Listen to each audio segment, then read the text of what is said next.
I'm leaving. I just Good. love how as soon as Kyle hears that, he gets so Look at nervous that. I'm not. every I'm week. not. I'm not. Every I'm not nervous week. for this one. Kyle, Every did you just week he fix your gets so hair? nervous. I saw that. He Kyle. did. You He little- did. I did fix my hair a little bit. I like it. Can't have any stragglers. I get you.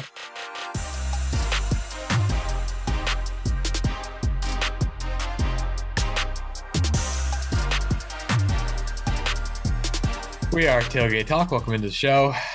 Penn State got their ass kicked. Let's talk about it. I'm Matt Thomas. With me, we got Kyle Mulweny, Trent Williams, Kyle Schumann. Happened again, guys. That sucked. Yeah, happened again. I was hoping this show was good luck. It's our first pod after a loss. Yep. Surprised all four of us made it, although some of us made it a little bit later than others. But yeah, was not good. Was not a good day.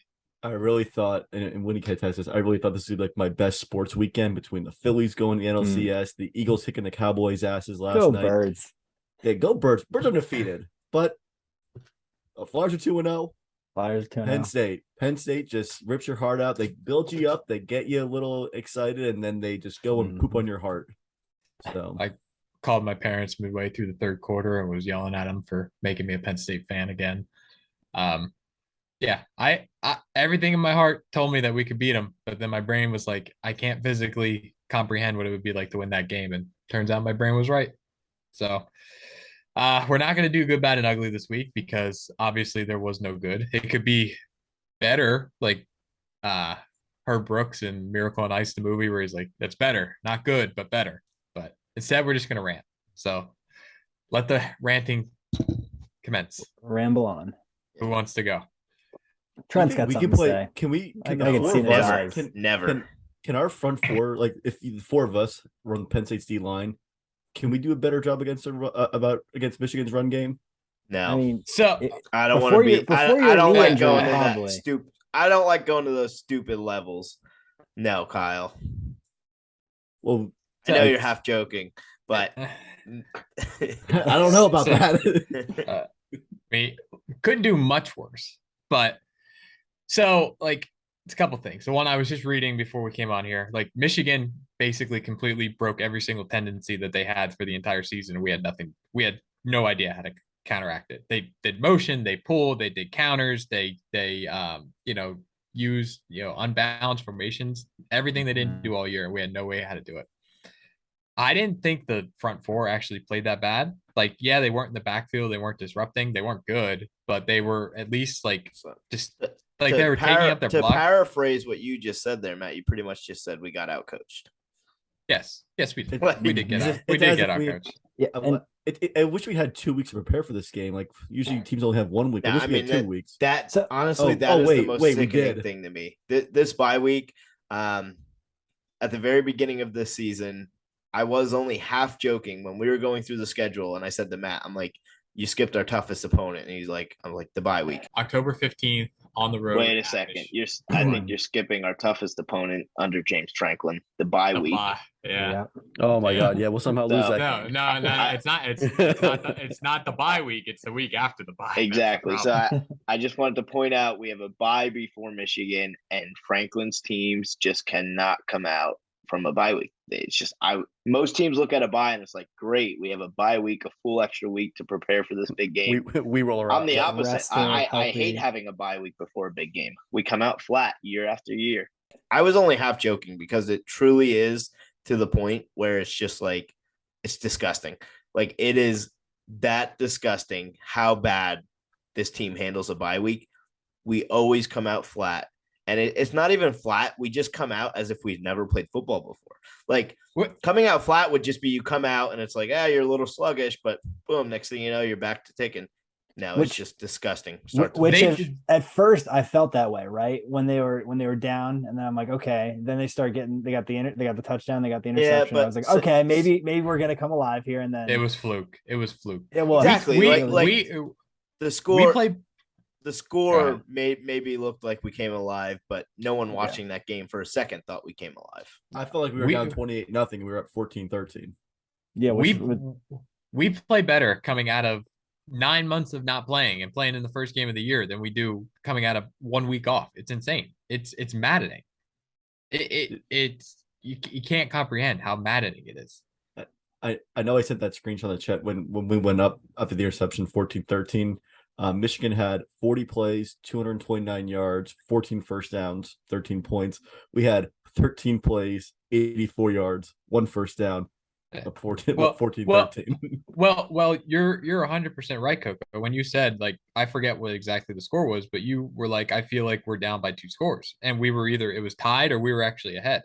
Like, that's just the way this game went. And hang on, I want to pull something for the group chat. So I wasn't happy when we took the lead because I'm like, we don't deserve to like be winning right now. And so it was exactly that. Like the interception, what like the pick six, right? I mean, if that doesn't bring life to you, if you can't just bring some energy and just take that and run with it after something like that, when you miraculously find a way to be up in the scoreboard after you played the most atrocious couple of series of football that you've ever played on either side of the ball, you find yourself winning, and we couldn't do anything with it. See, I think where I'm really disappointed though is like we talked all year how at least Kyle and I just like we just were on top of them the whole time about how the offense looks so vanilla, right? They're not showing a whole lot. And to Matt's point, I mean, Michigan came out and showed a whole bunch of stuff, but we didn't really do anything that was creative at all. And I was kind of disappointed in that sense because I was waiting for it all year. That's Franklin. Franklin is very much, if it's not broke, don't fix it type of guy. And that's his logic. Like, oh, we've won every game to this point. Let's just go do the exact same thing. It'll win us another game. And then when it doesn't, he doesn't look back and say, no, next week we just got to keep doing what we're doing. It'll work next week. Here, I'll read some stuff for you guys just in case you forgot. Nicholas Singleton run for 1 yard. Sean Clifford pass complete to Parker Washington. Nicholas Singleton run loss for 1 yard. Nicholas Singleton run for 3 yards. Sean Clifford run for loss of 2. Sean Clifford passing complete to Keandre Lambert-Smith. Those are our first quarter plays. Those are the 6 plays that we said after 2 weeks of preparation, that's how we're going to beat Michigan. That's what we can do to get up early against Michigan. And at that first quarter, we should have been down way more than what was it, 6-0 or something like that, whatever it was, because we were playing red zone roulette again, and thankfully our defense held them to only 6 points. But but you know what? Like, the offense took a lot of criticism, right? And like, or even early on in the game, this is one thing that I just disagree with a lot from a lot of fans. They were saying like, oh, our defense is playing so bad because our offense can't get off the field. To me, that's nonsense, right? The very first drive of the game, Michigan went right down, and what was it here? A 77-yard drive, I think. 77-yard drive. I don't know, so the very first drive of the game, it was 11 plays, 64-yard drive, right? We hold them to 3. Great, we got out of there. Our offense comes out and goes 3 and out. Never helps the things. But we're talking just the second series here. Our defense is out there. So you're not going to tell me our defense is tired after 1 series. They give up a 13-play, 77-yard drive, a 6 minutes and 11 seconds, and 5 minutes and 14 seconds. Those 2 drives, our defense was out there for pretty much the entire first quarter. Our offense only did run 3 plays, yes, but the defense didn't help itself out. They weren't getting themselves off the field. So as much as you want to sit there and point to our offense of like, we're talking the very first 2 defensive series of this game that our defense just left themselves out there the entire quarter. So our offense didn't help matters, but it wasn't all on our offense. No, I mean, in reality, it didn't matter because we weren't going to stop them. Like, the only way that we were going to be competitive in that game is if we went down and scored every single time. And that wasn't going to happen, clearly. So, like, it's the offense didn't help things. Like, basically, you can just give a big L to complimentary football. James Stankin likes to talk about complimentary football, but it was just. There's nothing more demoralizing for a defense than just getting punched in the mouth on the run game over and over and over again. And there's nothing you can do about it. Matt, you probably get more into this, but Michigan, 55 rushing attempts, 418 yards, 7.6 yards per carry, 4 touchdowns. Yeah. So like I was saying before, I didn't think the front 4 actually played that bad. Now, granted, you've got to, weight that a little bit. It was still bad, but it just wasn't that bad. Was it ugly or bad? What was it, ugly or bad? Bad. The ugly was then that there was no one in the second or third level to fill the gaps. Like, it was just open hole, open hole, open hole. And I The think I think linebackers a lot got of that was just exposed. being out schemed as well. Out schemed, and then you didn't have the talent to get there. I God love him, Scoop Boy, but just have the memory of Tyler Eldson running down Blake Corum every single time, 3 steps behind. Kobe King, not much faster. Curtis Jacobs. Really, our entire linebacking court. Like there was no one that was impressive this weekend. And you could say that as the defense, not one person stepped up and was like, Kyle's boy, Dom DeLuca, played well. He's the only one of the linebackers that had a PFF run grade above a 50. Muscle so hamster. He's the only one. Curtis Jacobs, 29. He had the opposite problem. He wasn't too slow. He was overcommitting. That 167-yard or whatever, he just ran right past the freaking hole.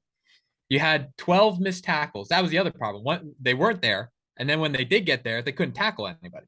12 missed tackles. 9 of them came from the linebackers or the secondary. Well, give it to Manny Diaz in our defense. We just, jumped Blake Corum into the Heisman conversation. Like, he's already slowly getting there, but he had that breakout game where he had like 166 rushing yards against us. And maybe we'll get a fruit basket. Donovan Edwards. Edwards. Another one. He had 120 yards coming into the season. He had 170. It is unbelievable. It literally made me sick to my stomach to have to watch that. And the thing that was the fact that we could not force a single punt, that almost feels like that can't be possible. Like that almost feels like a defense of our caliber. That can't be possible to not force a single punt. Yeah, it's insane. An incompletion, like something like a drop ball, and anything. Don't get me wrong, our offense was atrocious, right? But it can't help our offense either. When every single time you turn around, it's like there's some more points we have to make up. There's some more points we have to make up every time. We had that huge pick six, which granted, incredible play. You could argue, it looked like a Plinko out there bouncing all over the place, that ball, but we take the lead, we go up, and it's like, all right, this is what we need. And then right before halftime, we just let them go down and kick a field goal to go into halftime down. We come out. All we need. Wait. Before that, we threw peanut butter sandwiches at them apparently at halftime or something. Yeah, I heard that. But I hope that's not true. But I hope that's I could care less. But so then we come out at halftime. We go down. We put up points on the board, right? And we retake the lead. And it's like, all right, here we go. Now defense maybe look a little better in the second half. We retake the lead. And what do? We give up a 4-play, 81-yard drive capped off by a 67-yard run by Donovan Edwards. And it's like, boom, there goes the balloon, deflated again. Every time it's like a little bit of hope. It was just given right back up by just them going down and getting points every single time. Yep. What did we talk about on last week's episode? How third down, the battle of third downs is going to be critical. Michigan, 45% for the year, 65% rate on Saturday. They had more third down conversions than we had total first downs.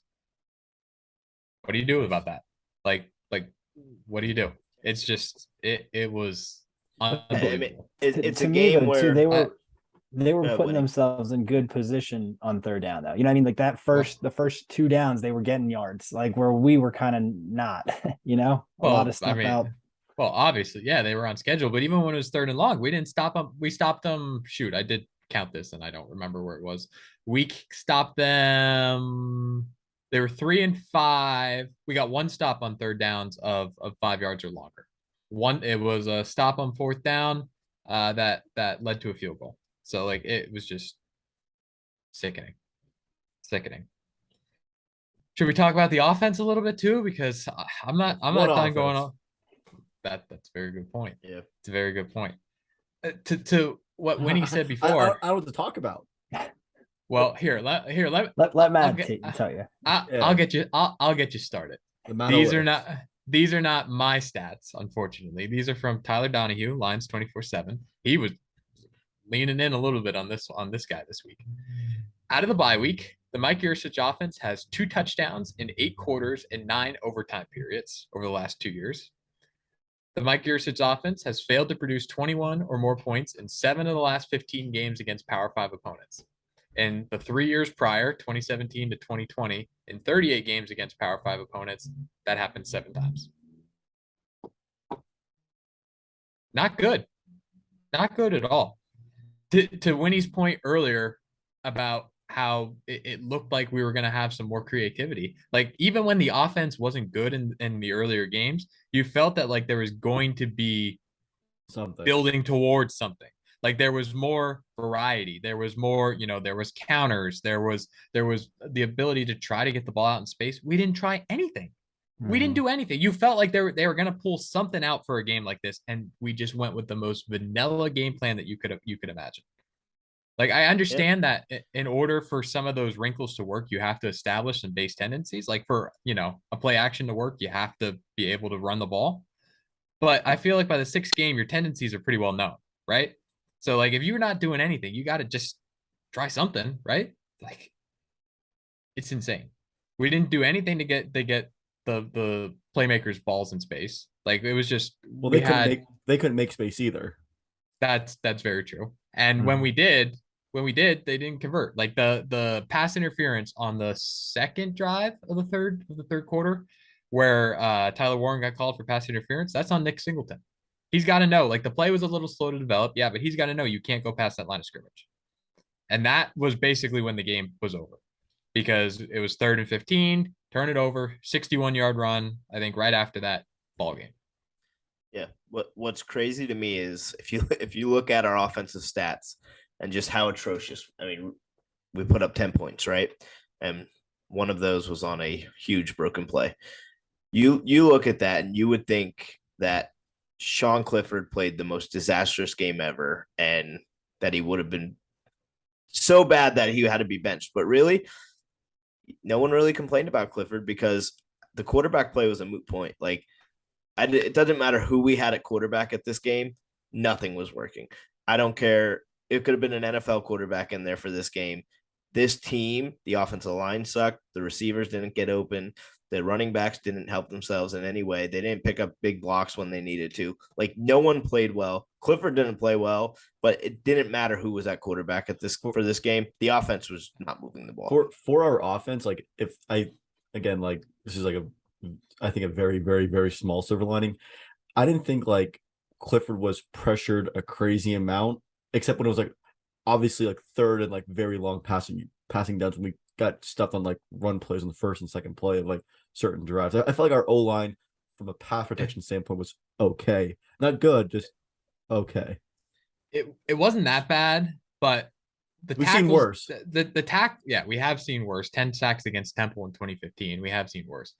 The tackles didn't do that bad. Actually, if we were going to do good, bad, and ugly, I was going to go to Olu because he had the best statistical game of anybody out there. Like, God, let's hope he doesn't go to the draft after this year because our line's going to be screwed. The interior of the offensive line struggled a lot. Where is it? Sal Wormley had a pass blocking PFF grade of 12. That's not good. Of the, I think it's like 7 to 9 total pressures, all but 2 came from inside the interior of the line. So the interior of the line was pretty bad. The tackles, not so much, but yeah. I heard a lot of people actually complaining about Clifford. Like somehow Drew Lar was going to be able to do something. Yes, but yeah. I think that became quiet when Drew Lar came in and it was clear he wasn't going to be able to do anything. No. Like the quarterback play was not the reason for our lack of production. I'm not going to say it was good. It wasn't good by either. Neither of them looked great, but I don't think it mattered. I really just don't think it mattered. Clifford was the only player that gave our offense any spark. Like the long run, he had the most missed tackles out of anybody in the run game. He had the one nice long pass. Like, glad we tried that one time. Yeah. So I'm still on board. Like when, obviously, right now, yeah, we had a tough loss. We still have some to play for, obviously, with Ohio State coming up down the road. But once we lose that game, I'm all for Alar rest of the season. Dude, we gotta get through this week first. Yeah, I was gonna say, taking a step back, I was talking to Trent a little bit about yesterday. I'm not mad. Real quick before we derail this, any final thoughts on this game before I want to look at big picture after we're done talking about this game. Does Winnie have a final thought, or is he going something else? I'm going a different direction. I will say one thing though too. Even special teams at times I thought was kind of sloppy. Like I know Nick Singleton on the one kick return dropped the ball, and like just that kind of instance too. So it seemed collectively, like Trent was kind of hinting at, that all the different groups really, I wouldn't say anybody was downright horrible, but nobody played well. And then the coaching was bad. So it was just like collectively horrible team effort. I have one final thought. Or is this one of those games from like a coaching standpoint? Like, do you go to your guys like Monday morning and like blow up the tape and be like, screw this, like don't watch it, go to next week? Because no, you've got to watch it because Minnesota is going to do the exact same thing. Yes, we'll get there. We'll get there in a few minutes, but yeah. So I think you get detailed with it too. That you point out every. So here was my final thought on this game. There's a part of me that actually thinks a blowout might be better for this team in the future than a close loss. They just got absolutely embarrassed on the national stage. Every single one of them knows. If you watch that video, there was like a 3-minute video of just the players walking in the tunnel, no audio, no, like just there. And it's like every one of them just looked shocked. Like they just got embarrassed on a national stage. My hope is that this then turns around and lights a fire underneath them. I hope this is the kind of week where like players are calling player only meetings, like the older guys, the more experienced guys, your Brenton Stranges are calling these meetings and really getting on guys, because to me, the embarrassment has to be the worst part about this, where if we lost if we went in there and fought a tough loss, right, we're going to come out and get that spin where it's like, oh, we played well. They're a good team. We did everything we needed to. They're just, it was a tough loss, where this is like, there are no excuses. You just got blown out. Well, James Franklin said we were able to play our game for the most part and keep it close in the first half. So, yeah, that mentality. Yeah. The one thing I'll say to that, Trent, is I hope so too. I'm kind of sick and tired of some fans clinging to historical analogies from 1994 or 2016 about how this is going to turn the season around. When you have 3 of the 4 last seasons were derailed. I'm not saying that. I also didn't buy into that stat that everyone was passing around before the game. It's like last time we beat. It's like I don't care about that stuff, but I do think as a team, right? This is just embarrassing. If this doesn't light a fire under them to go out there and prove a point against Minnesota, and hopefully go into this Ohio State game with some anger, nothing will.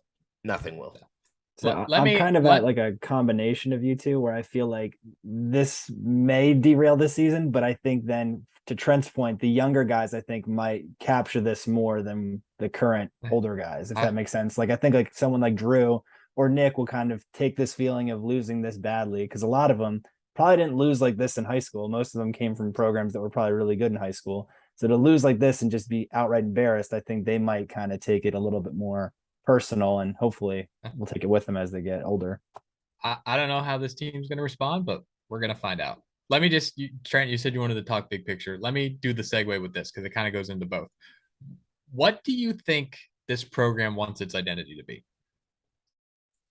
So I've had this conversation. Part of me thinks there was a little bit of an overreaction this past weekend from this loss. Like, I understand everything was embarrassed. It was embarrassing. I understand that. That's why we're on here so animated about everything we just seen.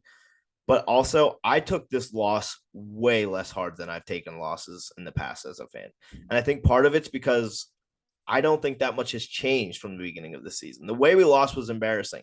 But I don't know how so many Penn State fans leading up to this game talked themselves into thinking we could go in. Like, it's not a game that I ever seen us being able to go in there. I said it, I think a 10-point loss. So I think, like, before the season, if I told you we're going 10-2 with losses to Michigan and Ohio State, everyone's like crazy. They love that. What a great season. Now the narrative is, what good is going 10-2 if we can never beat Michigan and Ohio State? It's like, all right, that could be your stance, but that's not the stance you had to start this season. Like, it's just that changing narrative. I personally think we are still, the season ahead of us is still what we needed it to be. Like, we are not going to compete. And this is to answer your question, Matt, we're never going to be Ohio State. Like, if that's your goal as a Penn State fan, to be at that level of Ohio State, we're never going to be that. And it might sound harsh to say, or like, oh, you're setting the bar too low, but that's the sad truth for 98% of college football fan bases out there. There's 3 or 4 programs that are just more elite than everyone, and they just have everything in place that they need to win. And to build that, it's just not going to happen at a school like Penn State. What I meant by that question is, what style of football do you think we want to play? Do you think we want to be a tough, like physical team, like a bit traditional Big Ten team, or do you think we want to be an elite, like speed team? Because I feel like we're trying to have one foot in both worlds right now. Like, obviously, unless you're Alabama or Ohio State, you can't do both. And I feel like we're trying to do both, and as a result, we're getting none of it. Like, we obviously couldn't overpower Michigan. We obviously couldn't run past Michigan. What are we doing? What are we doing? Yeah, I mean, I know I see what you're saying. I think that's where we do a poor job coaching to our own strengths, right? It seems like we don't coach every week. It's the same game plan. We go out there. It doesn't matter if we're playing Michigan or Ohio. We coach to every team as if they're the exact same team every single week. Okay. And I think that's the biggest problem. I think we could have that mixture of, like, we're not the most powerful team, but we're pretty powerful. We're not the fastest team, but we're pretty fast. I think the bigger issue is not then taking our strengths and weaknesses and adapting that to our opponent each week and coming up with a completely new scheme for each opponent each week. Yeah. It's ignorance to that extent, to think that you could just do the same thing every time and expect different results. Insanity. I can't stop juxtaposing this game to the Alabama-Tennessee game, because you have Tennessee that has historically been down a lot more than we are right now. I mean, 2 years ago they had the freaking McDonald's bags. That team won like 5 or 6 games 2 years ago. Now they just. I see where you're going with this, but like the same argument you're making, you can make the same counter argument and be like, all right, Tennessee just caught lightning in a bottle. They've been atrocious for the past 15 years. And would you want to be that bad? Would you want to be as down as they were for the past 15 years? No. Until they then turn it around and it's like every single year, the Tennessee we get. Exactly. I'd say we can't sit here and judge and be like, well, look at Tennessee. They're doing it. And it's like, let's peel back the curtain a little bit. And sorry, Coco, let me finish. No, you're good. And that's where I was getting. Like, we did the same thing in 2016. Like, doing it year over year is hard, and we found that out now. But where I was going is Tennessee played aggressive. They played to win that game. I feel like we just played to try to not lose against Michigan, and we got our asses kicked. Yeah. And at what point in that game, Matt, though, do we look at it and be like, all right, at this point we have nothing to lose. Like, we are getting smoked in every which way. Whatever game plan you had coming into it, just tear it up and just go out there and do whatever you possibly can to try to do anything. Like, who cares about a game plan at that point? That's what I thought we were going to do when we came out at the first drive of the second half, and we just marched right down the field. And then we get in the red zone, and it's run, incomplete pass. So, I don't know. I'll say what I learned after this game was we were an overrated top 10 team. We did not deserve, like, again, hindsight's 2020. I don't think our current ranking is 16. I think we should be like more like mid-20s. We are not a good team right now. And Kyle, thank you. That's what I was trying to tell all of you going into this game. Like, we didn't really do anything this season this far. Purdue was our best win, and we looked terrible in that game as well. So that's what I was trying. Like, I couldn't understand why so many fans thought we could go out there and win this game. It's like, I don't see a world where that's possible. I'll admit, I did not see a blowout like that coming. I did not expect that. But I just did not see how we could get to a win. And I think that's why right now so many fans are acting like this. The sky is falling. And it's like, all right, but most people go back to the beginning of this year. 90% of people said this is a game we can't win. October 15th at Michigan. Trent. So I'm going to pick up the pace a little bit here. I'd be shocked if we won this game. Michigan's a really good football team, returning a lot of really good players, very well coached at Michigan. I just don't see a scenario we win this game. It's going to be tough to win at the big house. I would be shocked if we win this game too. I have it as a loss. I think it's a loss too. I think Harbaugh's got him executing really well towards the end of the season last year, and I think they're going to come in with a lot of momentum this year. So now that we don't win it, what's the big deal? Like move But on. I think all of us agree it's not necessarily the loss, it's just how we played though, right? Yeah. It's not even like kind of what you were Well- saying. It's even if you say Michigan's a better team, okay, they beat you by a touchdown, tip your cap to them, they're a better team, but we just didn't play well at all. And I think that's the frustration that you just don't know what would have happened if we would have played even just, half as good as we did or half as better as we did. Well, I think people thought that we could win the game because we were supposed to be able to match up pretty well with what they do, with the way they run the football, with I feel like that those questions are at quarterback. that's what fans were selling themselves to then think like to sell themselves that we could go in there and win this game. Hey, all I know is us and Alabama, top 10 teams, won the road and lost. So I guess we're in the same boat as Alabama, I guess. Actually, our good is Alabama because the last 2 years when we lose our first game, Alabama also loses and takes the national heat off of us. So thank you, Nick Saban. Very much. So all right. We've talked about this for like a half hour now. Should we talk about Minnesota in different uniforms or Michigan in different uniforms, the Minnesota game? Because it's pretty much the exact same script. Pretty much everything that we said last week for Michigan, we could say again for Minnesota. Yeah, they don't look as good as Michigan though. I mean, if you watch that Illinois game, I know it was on the same time as Penn State game, but no, I mean, same blueprints. But I know what Matt's saying stylistically, maybe, but Minnesota is not the same team as Michigan. No. This is where I think the blowout might hurt a little bit is the vibe going into this game from a fan base. I mean, we're talking about the Whiteout game coming up this weekend, and the vibe is just at an all-time low. Exactly. And that's where I think a close loss, like we could still go into this game fiery and be like, all right, let's get this win and go in there and have a crack at Ohio State, where now this blowout, it's like, and I don't know. I think this goes back to that, again, not to toot my own horn here, but when you guys were saying you'd be more surprised if we won all three, less surprised if we won all three games than if we lost all three games. I thought you were nuts. I thought there was a much better chance we lose all three of these games. And I can't sit here and say Minnesota is a lock.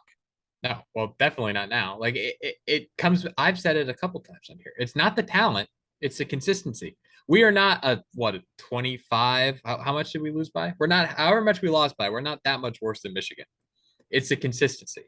And that is what concerns me. And we're going to have to face it again this week. So, all right, let me set the stage a little bit for this Minnesota discussion. They're not 24 points to Michigan. Yeah, well, we're not 24 points worse than Michigan. We're not. I don't care. It's just the consistency. So Minnesota 4-2, wins against New Mexico State, Western Illinois, Colorado, Michigan State, losses against Purdue and Illinois. Coached by PJ Fleck, he's 1-0 against Penn State. We all remember 2019 and that awful game. We don't need to revisit it. Just another trend to just note. James Franklin coach teams have followed their first loss of the season with another loss in 5 seasons so far. So, yeah, we have that to come up against. And that's the scary part is this game fits that same narrative where it's like next week's the big one, right? Ohio State. So it's this game is so easy to just fall into that trap and derail the season. Yep. You get gashed for 418 yards on the ground. Who do you get to come up against? Mo Ibrahim with 700 yards on the season, 11th in the country, 9 touchdowns, 6.7 yards per carry, averaging more yards after contact than Blake Corum did coming into the game, averaging more forced missed tackles than Blake Corum did coming into the game. He's a good running back. Their offensive line has been performing better than Michigan's offensive line did coming into the game. They're going to be one-dimensional because Tanner Morgan got hurt. What I saw today, PJ Fleck said he's doing better and under the care of the Minnesota medical team. I don't know if that means he's going to play. Like, it's an upper body injury, so even if he does, he's going to be limited. Their backup quarterback, whose name I'm not going to try to pronounce because it's Greek and there's a lot of syllables, like, he's not going to throw the ball that much. Like, they're just going to pound it down our throats. Here we go again. There's nowhere to hide. This is where we find out again from week to week. Does our defense, like, that got slapped in the face over and over again this past weekend, can we can we grow up? Can we get that mentality of, you know what, we just got, like Trent said, got embarrassed on national TV. Can we get some cojones and be like, you know what, they're not gonna run down our throats again this week. We're gonna make Minnesota pass the ball because we're gonna have 7-8 people in the box beat us on the outside. But Illinois, this is Illinois where, all over again. This is where I really do think this game being the whiteout is, if this was just another noon game on a Saturday on ESPN or 3:30 kickoff, like this game is scary. The fact that this is a night whiteout at Beaver Stadium, I think, is the one thing that's making me feel good about this game. Well, hey, according to Matt, the noontime atmosphere is the same as the 7:30 atmosphere. I said the opponent and the conditions. Getting your teeth stomped in by Michigan does not set those condition criteria. There's 2 criteria. No, and agree. We didn't get one. Agree. So, but you have to admit it's in the right now. Yeah. Vibe. You have to admit the vibe would be even lower for a noon game. My god! Oh my god! Yeah. Oh my god! The whole getting your teeth kicked in by Michigan's like a very fine print, like little ashes at the bottom of it. What's really important, especially for a night game, is the weather all day long, and it looks like it's going to be a gorgeous day in State College. Calling for 60s, a low in the 50s. That high's going to be even better just to knock us down when we lose in like double overtime for some reason. Yeah. Guys, so is that your prediction? Let me just say something here, and we're allowed to look ahead as fans. I watched that Tennessee game, and I watched them rushing the field. I sort of had that envision coming up in a couple weeks here. Well, I've never felt farther away from that as a Penn State fan. You also thought we could beat Michigan, so. Well, I hope I'm wrong twice. But from the beginning, listen, from the very beginning, and you can all admit I've said this, I felt much better about this Ohio State game than I have the Michigan game, even before this. So I still feel like this is where now we're out of that national spotlight. This game lost a lot of luster, and we're going in there. Everyone's going to think like, man, Penn State's just going to get the doors blown off them. And I think this is where we could surprise. College football is crazy. I just need to fall back to preseason Coco here, where preseason I did say we're going to lose this game. But then I talked about, as a Penn State optimistic fan, I'm like, you know what? Matt's making good points. You know, we really match up well against Michigan. I think, you know what? We're going to win this game. And then you drank the Kool-Aid, Kyle. I drank the Kool-Aid. Matt, the whole roller coaster, you know, they build you up just to knock you down a peg. But go back to Ohio State, you know, I'll talk myself into us being Ohio State in like that week. Right now, no shot against Ohio State. We might lose by 40. The only difference is being at home. If this game was at Ohio State, I'd take Ohio State minus 30. The only way I'm going to talk myself into us predicting a win against Ohio State is if you stay home, 60 points.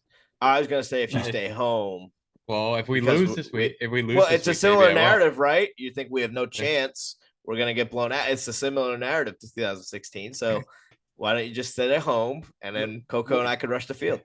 I don't have to work the next day. We'll know in the first quarter, like same vibes against Michigan. We'll know in the first quarter where this game's going. Like our first drive, if we don't punch them in the mouth, go down the field and get points. Really, let's be honest. This Minnesota game is huge because if we can come out and just get a little steam, get that bad taste out of our mouth and get the fan base a little more energized, right? We are going into that Ohio State game with one loss. And if you looked at our schedule beginning of the season, that Purdue win didn't look like it was a guaranteed win. That Auburn win didn't look like a guaranteed win. This Michigan game. So you were looking at it like the chance of going into that game with one loss may not be that high.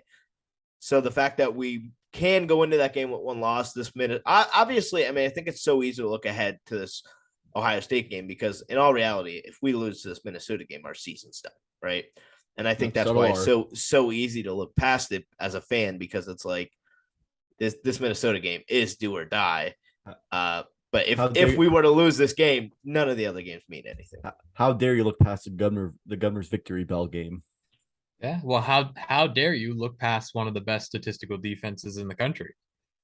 4th in points per game, 6th in yards per game, 5th in passing defense, 20th in rushing. This is where Penn State fans like. I'm gonna be the other Penn State fans from last week. Oh, but they haven't played anyone. Yeah, I mean that's fair. It's only the third game that they're playing against a team with an offense in the top 100 of the FBS, and they lost the other two. But we said the same thing about Michigan. I'll play So- that favorite game. I know. Favorite What- game that every college football fan plays. We'll play transitive property. We beat Purdue. They lost to Purdue, so therefore we've already beaten Minnesota. We should beat them already by transitive property NCAA football style. So just taking a step back though, like what do you guys think happened? I know we were talking about like Auburn not necessarily being what we thought they were and everything, but you look at the Ohio game and you look at the Auburn game. I mean, we looked way more energetic. There was some creativity in the Auburn game. You know, I just feel like after that though, kind of fell apart. Like Central Michigan came back home, lackluster game. We kind of chopped it up to the high, and then after that, Northwestern, the weather, we're kind of, oh, it rained, you know, that's tough to play in.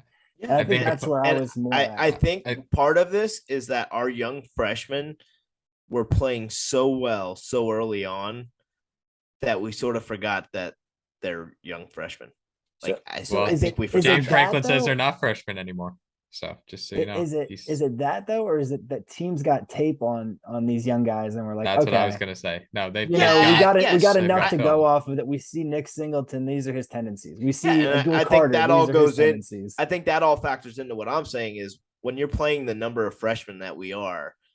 I mean, and again, not to beat a dead horse, but we're not recruiting the same talent as these teams like Ohio State and Alabama that are playing the same number of freshmen, except their freshmen are a lot more talented and a lot more quantity than like they have them at every position. So I think that's where we need our freshmen aren't necessarily built to come in and dominate a team like Michigan in their first big road environment. But is it more them, or would you say it's the coaching staff has a bit of that too, not helping them by I mean you can't point to a single thing, right?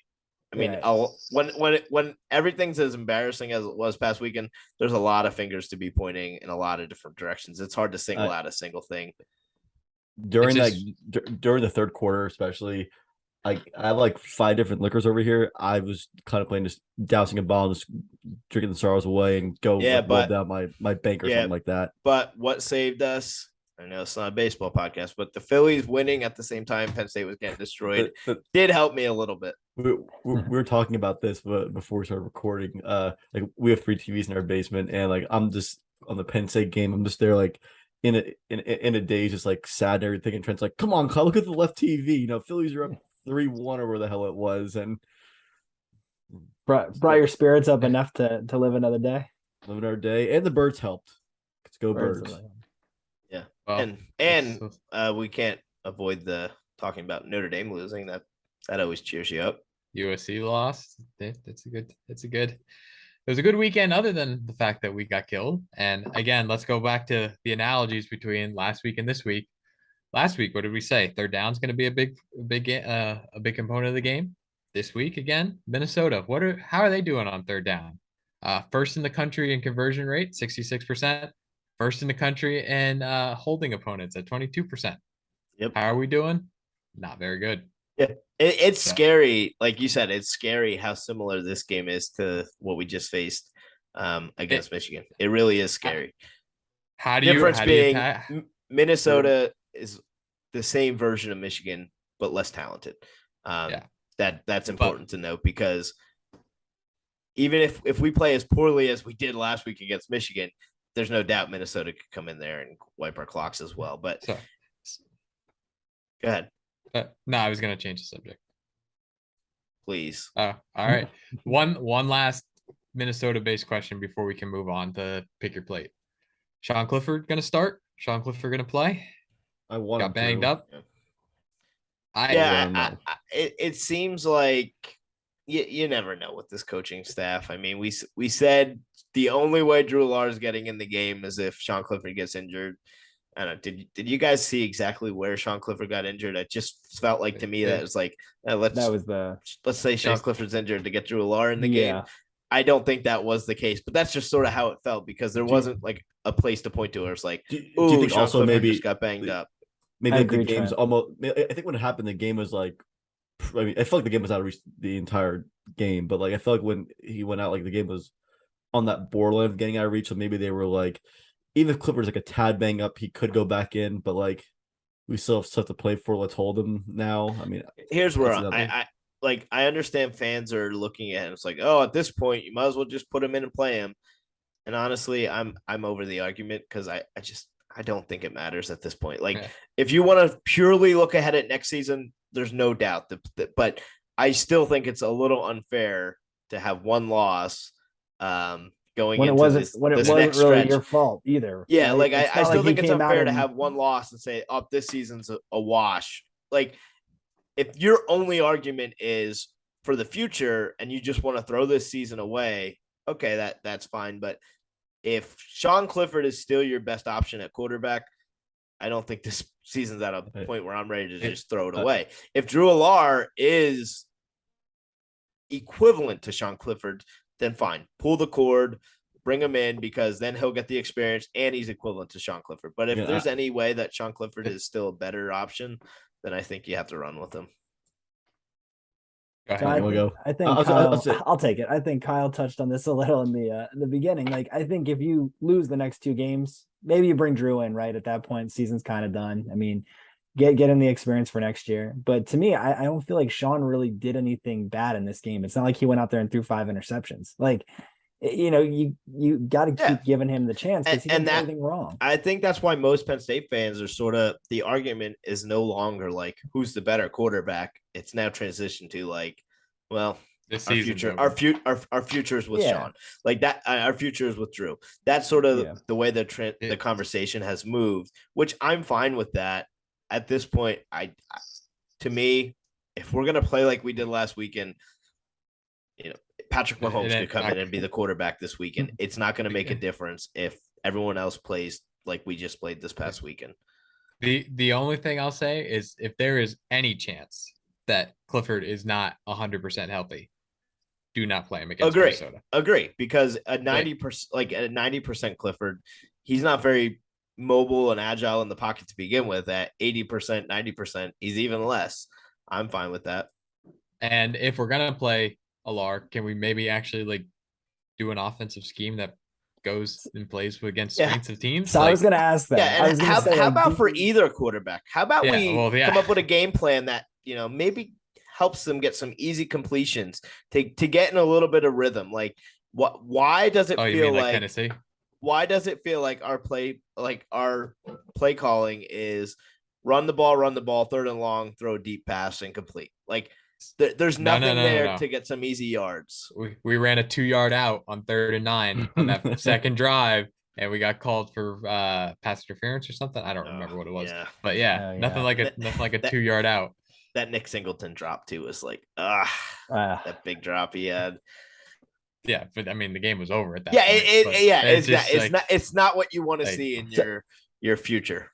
So this was talking about the Nick Singleton drop real quick. I know we talked about Brenton Strange earlier in the year, and I said that you need to give him opportunities, and then you can't just have a moment in the game where you're throwing the ball and this big moment and he's got to catch it. If he drops it, it's like, oh, he's the worst player in the world. I feel like with Nick Singleton, like we haven't seen them really do that to Nick at all, unless you guys have seen it. I mean, I haven't really seen that at all, and you can't just run it to me. I mean, I feel like that's, I don't know. Maybe they practice it all the time. Maybe I'm wrong, but to do it in a game, I don't know.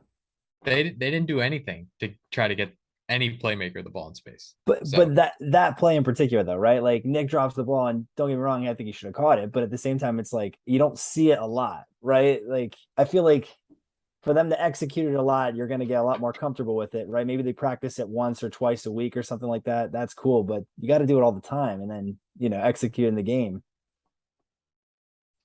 Yeah. By the way, Brenton Strange, 3 targets. He's had maybe 5 targets in the last 2 games. He's been playing better than any pass catcher we have, but it's fine. Whatever. All right.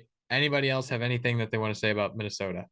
Happy Whiteout week to everyone who celebrates, by the way. Yeah. No? I'm looking forward to some redemption after I went out to watch them beat us. Traveled out there for nothing. I'm trying to just get my voice back so I can scream my lungs out on Saturday. Get your voice back. Honestly, this was probably one of the games I screamed that there was nothing to scream about. It was just more depressing than it was anything. Yeah. Well, first couple Yeah. drives when we thought we had something to play for. There's a little bit of yelling, but all right, Coco, pick your plate. How did we do last week?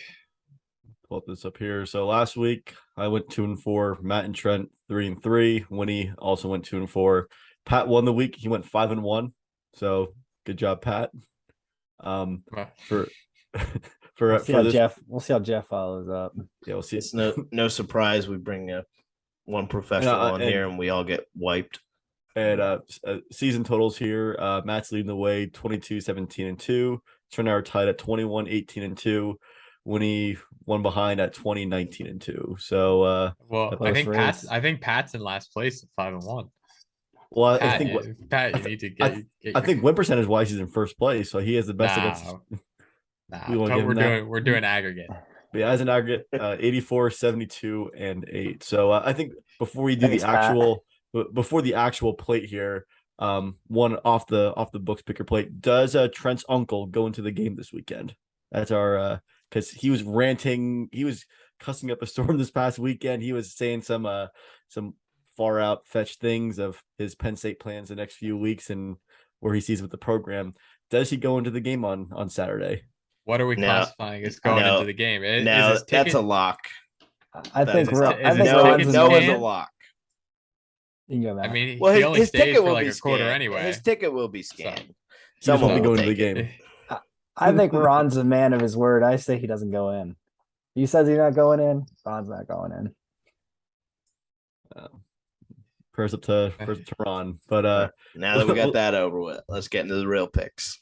All right. As you guys probably saw, we're favored by 4.5 this weekend. Minnesota coming in. We'll get our score predictions in here. Matt, you want to lead us off? Yeah, I have I thought he was going, oh, geez, he forgot to do his. No, because Trent's going to say he doesn't want to make a score prediction. I have 20-17. We win. Look how foolish your score predictions were last week. Well, you guys you all really came close to hitting the nail on the head last week. Let me tell you. I'm glad you made those predictions. They were really valuable. Cut the footage. So was yours. Add it in here. So was yours. Mine was a lot closer. Predicting a 10-point loss was way closer than any of you clowns came. Anyway, do that. The only thing that's keeping me from predicting a loss here is the fact that it's a whiteout. So, and with that, I have Minnesota covering because the line's 4.5 now. So, 4.5, yeah. Yeah. So I think with your score, you have us going the total going under as well, right? Yep. Yeah, the over under is 44.5 for the game as well. I have us winning 24-17. I think it's gonna be a close game the whole way, and I think big play fourth quarter. I think we pull out cover. And the over hits as well. So I think it's gonna be an ugly game at first. I think we pull it on the end. What do you got? I think based off the last performance, I was gonna go a certain way with it, but with their quarterback being down, I'm gonna go with Penn State winning 28-17. Okay. Trent doesn't make scores here because he's no fun. Yeah, I mean, I'm probably opposite of you guys this week. I'm feeling a game where we win. I think we're going to go back to the old Penn State where it's like we never really feel like we're going to lose the game, but we don't play well either. But in the end, we win, and it's like it never really felt like we were going to lose it. So is it uglier or better than the Northwestern game?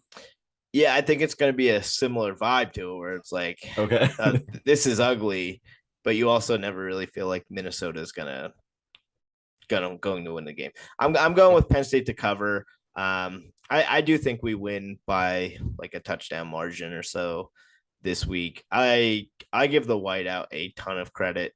I do think a team like Minnesota coming into this environment is a lot different than a team like Ohio State or Michigan coming into this environment, or even a team like Auburn. I do like us to bounce back this week.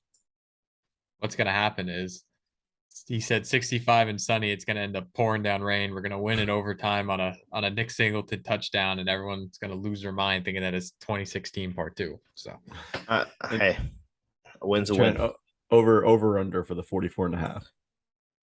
Kyle, let me get my. I know. I hate picking over under. I need to pull up what Trent's against the spread is on over and under for next week, just so we can see. knowing me, it's probably the one I complained the most about. It was probably my best. I'm going with the over. The over. All right, finally can stop talking about Penn State a little bit because I'm fed up with this team. We got Syracuse, undefeated Syracuse going to Clemson. Clemson favored 13.5. What do you guys got? Let's go Winnie. I got Cuse to cover. Cuse? Mm-hmm. The dome is electric. Dome's electric. Clemson has had like 4 really big games in a row, so you would expect a letdown, but they haven't had a letdown yet. I watched a little bit of their game on Saturday night against Florida State, and they're, I think, really hitting their stride. Statistically, they were getting beat in pretty much every category going into halftime, and then they just dominated the middle 8, and it was like 35-0 or 35-14. So I'm going to take Clemson to cover. It's at home. They don't have another road conference game all year, so it's a good time to be a Clemson Tiger. Trent, what do you got? I'm taking Clemson as well for a lot of the similar reasons Matt just mentioned, but I do think Clemson. I was down on Clemson earlier in the year, but I do think Clemson. A lot of people were. Yeah, I do think they're a little more legit than I had thought earlier in the season. Trent, I think this game's going to be a lot like the game you predicted for our game, where it's going to be an ugly game. I think it's going to be where Clemson's in the driver's seat the whole game. Maybe Syracuse has like a late touchdown or field goal to cover.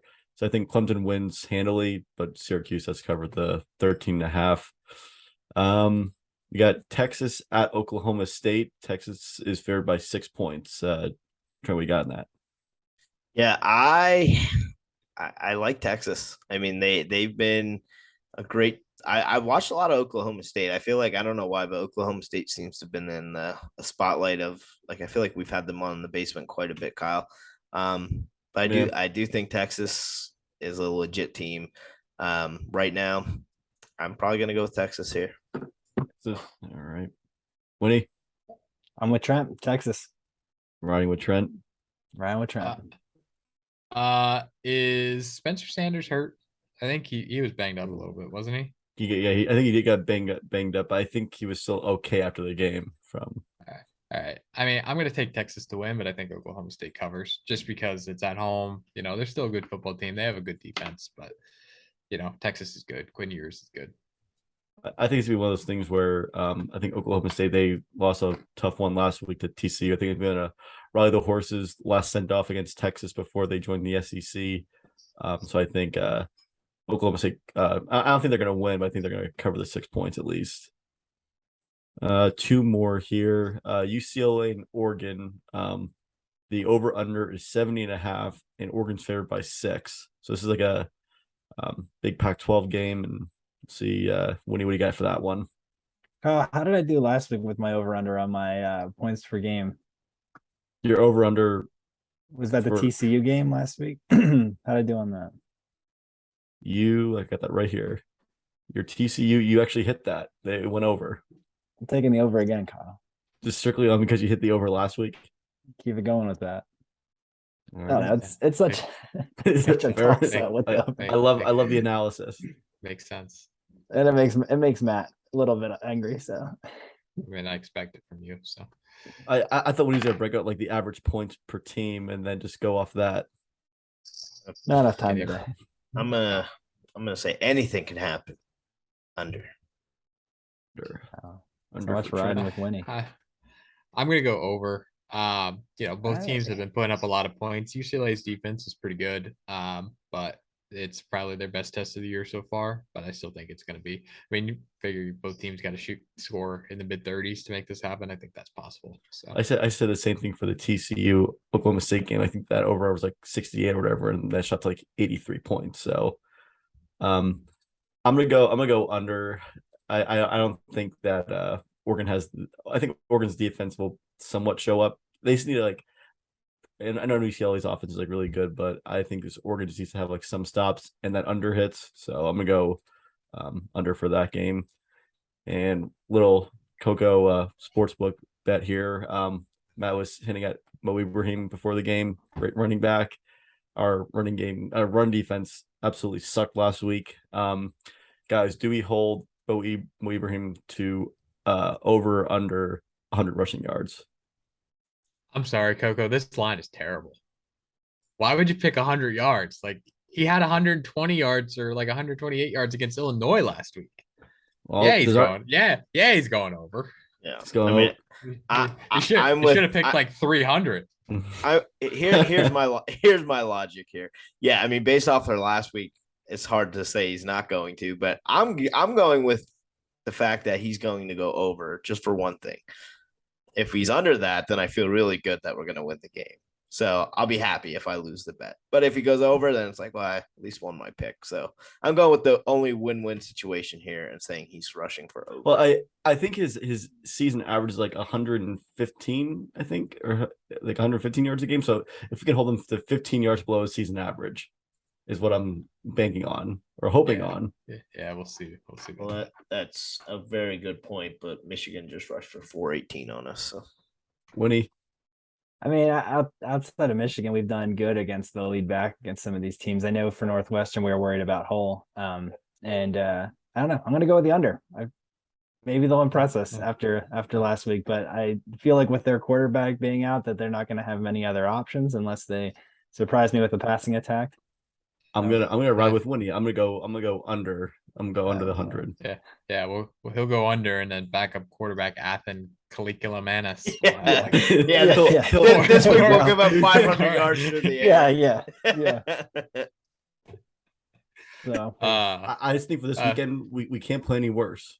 It's good that we can laugh at our pain. So and it's also good, hey, we can do pretty much whatever we want in life. We don't have to worry about eternal damnation because we're already here. We could die and be like, are we in hell? No, you're just back at Penn State, Illinois in 2021. So I think that's the seventh layer. The seventh layer of hell is the overtime Illinois game. Yeah, and then the eighth layer of hell is Saturday. So Kyle, I got a question for you. Did you have any grapes? No, I should have some grapes. He ate raisins. When did I eat raisins? He had wine. He had wine. So all right, let's go. Last call. Who wants to kick us off? I can go here real quick. I asked this question earlier in the season. Do we make a New Year's Six Bowl? Propose it again. Do we make a New Year's Six Bowl right now with where this team's going, with our current remaining schedule, current confidence level right now? Do we make a New Year's Six Bowl? Yeah, I still think we do because I still think we're a 10-2 team. I looking at the rest of our schedule, this is probably the biggest game for that, right? I mean, you could factor Ohio State as a loss and still consider a New Year's Six Bowl. So this week probably determines that, and I think we win this week. So therefore, I think we still make a New Year's Six. I think the biggest question is, do we make a New Year's Six? Like, if we go like 9-3, like we'll be on that cusp of like possibly New Year's Six, but most likely like Citrus Bowl or something like that. Yeah, I mean, if we have another blowout to Ohio State like we just did against Michigan, then no. So I think that loss to Michigan, and then depending on how we would lose that other game and to who would determine that. Matt, what do you think? I'm gonna go with no, because Illinois has one loss right now in the Big Ten West. Odds are they're probably gonna have, two losses probably because they play Michigan, they play Purdue. So maybe they lose that one, but that game's at home. Other than that, it's Nebraska, Michigan State, Northwestern. So you're looking at a 2-3 loss, probably Big West champion, unless something crazy happens. Like, I think obviously Michigan and Ohio State are going to get either playoff or New Year's Six. So I think if you're going to have another team from the Big Ten, it's probably going to be a conference champion with the same amount of losses we have. So I'm going to go no for that reason. Yeah, Winnie? I'm also kind of leaning with Matt. I'm hopeful this weekend that we have a good game, but I'm really starting to kind of see the light that Trent was kind of preaching about. So I'm probably going to say no. I mean, we haven't really showed a whole lot, and I think if we lose this upcoming game, I think the rest of the season is going to follow a continuous trend. I think we could definitely lose to Ohio State and maybe even Maryland too. So I'm going to say no. I'm going off the blind trust Penn State fandom that gets me hurt every season, but I think we still finish 10-2, and even if we don't win the Big Ten, I still think we'll have enough wins on our schedule and also the Penn State fans travel, and that's half the thing to do with some of these New Year's Six bowls is like who's going to show up for the game. I think it's part of it too. So I think we do get it. I'll say I think we do make it. So Orlando's nice in January, so we'll be good. All right, Winnie, go. So Whiteout coming up. It's a great day. It's a long day. What's your favorite thing about the Whiteout? I mean, I will have to. If you had to pick one thing that like really sets the day. I mean, to me, it's just like it's probably like the team entrance is probably my favorite thing of the Whiteout. Like just the whole start to finish. It's when the crowd's the craziest, I feel like, and then right that very first like defensive set, especially if we kick off and they're up, we're on defense to start that very first series. That like whole first 20 minutes from the entrance to like that first series, just the best. Until Mo Ibrahim gashes a 60-yard run and deflates it. So as long as we force them to take a timeout, the first play. We're assuming they're going to be running the ball and they do a really hard play action, just chuck us deep for an 80-yard touchdown pass off the start. Could happen. I can't say that white's my favorite color, right? So no, I can't go with that. I'll build off a trend. Specifically, I like when they do the "Let's Go PSU" chant, like every game, but especially at the Whiteout with the crowd, because like there's that moment where you can just hear the echo, and like that is so cool. So like I'll go with that. I mean, it's just chalk to say like just the general atmosphere. But I'm gonna go with I think this during the game itself. I feel like because obviously a Whiteout game is usually a bigger game, and you can argue that Minnesota is not a huge game, but actually now it is. I just think that like there's that extra level of energy in yourself and also the fans around you. You feel like it's just a tiny bit louder, like than a normal game. It's like a little bit louder, a little more deafening, and it gets crazy. Ucla's looking deep within himself. I'm very philosophical now after getting humbled this past weekend. So I always like the you guys kind of touched on some of mine, but I always like the all of the lights too. I always think that's pretty cool. Yeah, that is, and that's funny you say that because my honorable mention was going to be in the air tonight. Phil Collins in the air tonight. That's always great for the Whiteout. They're gonna do the synchronized light show, I think, with the Penn State app. So that'll be cool to see. That's gonna be a new little wrinkle this year. So, Trent, what do you got? So I have a Coco specific one. Coco. Team vibes are at an all-time low here. We need something to spice it up. If we pull off the improbable and beat Ohio State, can you commit right now to heading over and jumping in the duck pond? If we beat Ohio State, warm towel. Come on, we're talking a low. No, wait. Am I gonna get yelled at again for using Aaron Rachel's washer and dryer and like shrinking clothes because like, my only argument that was I'll go to the duck pond if I can wash my clothes afterwards and you did I did. So, okay, yes. If we beat Ohio State, I will jump in the duck pond. All right, let's go, Kyle. That's the commitment we need. I'm hoping we see that commitment. Now, is there commitment elsewhere? Will anyone else on this team jump in the duck pond? John God will give you a bear hug after you get out. I'll give you a big old bear hug and warm you up. How am I going to record you jumping in the duck pond if I'm jumping? You walk with me. Bring the GoPro. We'll bring the GoPro. How am I gonna wrap you in a warm towel if I go in? Then the towel's gonna get wet. I'll go fully in, but I get to get a cup and do one over each of your heads. I think that's fair.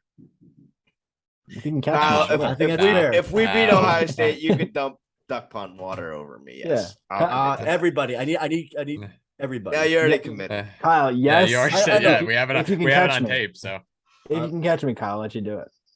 Oh, well, if you're driving, then I think he has a pretty good shot of that because I've seen it. I don't know. I like the commitment. I like the commitment. I'm hoping we see that same level of commitment.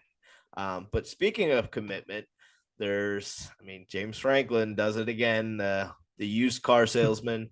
Around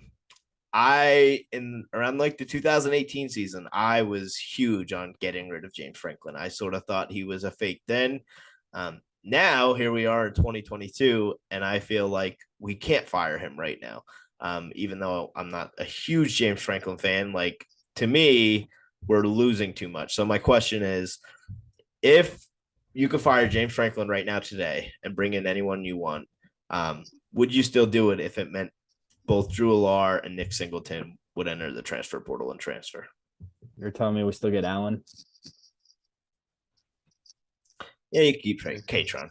I'm specifically talking like the two biggest faces of the recruiting class. You can bring in anybody you want. Anybody you want. Anyone is in like Who's available? Can't say Nick Saban, but like you could tell me Bill O'Brien or Matt What Rule. about Matt tell Rule? me- Yeah, Matt Rule. you could tell me Yeah. Matt Rule. Yeah, those I'd people. do it. Someone that's possible. Yeah. Yeah, I'm good with that. Yeah, I would. I Where would did do it. Take a Matt Rule. where do Yeah. they transfer to? Do they go to like Ohio State or Michigan or? That couldn't tell you, Kyle. Let's not get. Why are all my that was the hypotheticals question. like dependent on 6 other hypotheticals? I mean, I'm fine with it at this point. I don't care. I've been deflated enough. Cool. Matt can go coach. I don't care. I don't care. Just Do a good job. Something different, I think, is what they need. what would Matt No. do with recruiting? You think? I don't You see. I go don't see play Matt. with- I'll give him the Joe Pop. Come to Penn State. I don't see Matt flying in a helicopter to go see Nick Singleton on. I don't like heights, but you know what? I wouldn't do it during the bye week and then go lose by 25 points to Michigan at the Big House. So 24 points, Matt. You're sorry, overselling us. 24. So, all right, we are desperately over time again. So let me wrap it up quick. It is homecoming weekend. You always get to see the alumni band at halftime, and our absolute favorite, the fire twirler. Does he drop any of the batons this year? Because he did last year, I think. You mean specifically like the fire ones, or just? Yeah, the fire ones. Yeah. I'll go with. Yeah, he'll be clean. I mean, he'll drop some because he just pulls out some stuff that's like, I don't even know how it's possible, but I don't think he'll drop any of the fire ones. I'll say doesn't drop anything. Let's try and take that route. Winnie Winnie doesn't even know what I'm talking about. He hasn't Winnie even has tried. no What are you clue. talking about? Oh, He's like- I'm in there. Don't worry about me. I think. I think. I'm on the field actually. You don't even know it yet. I got the email this morning. Well, I think what this guy does, like, he just doesn't like throw them in the air. He does like shit in between and everything. So I think he doesn't drop a fire one because those are dangerous, but he drops like a regular one. So, Hey, what? They We might need basically him said to the play same thing. receiver. Maybe. Can you get open? Okay. Can't. Well, But, find out. But but before we end it, Matt, give yourself a quick plug. So Matt's been writing some articles and they've been pretty good. If you like the stats, he's been getting his stats in there, and I will say they read pretty well. I think the stats work pretty well in the articles he's written. So give yourself a quick plug, Matt. Link in the well- description below. yeah, if you don't want to listen to me ramble and stumble over my words, but still want the stats, just we'll tweet it out. Basic Blues Nation.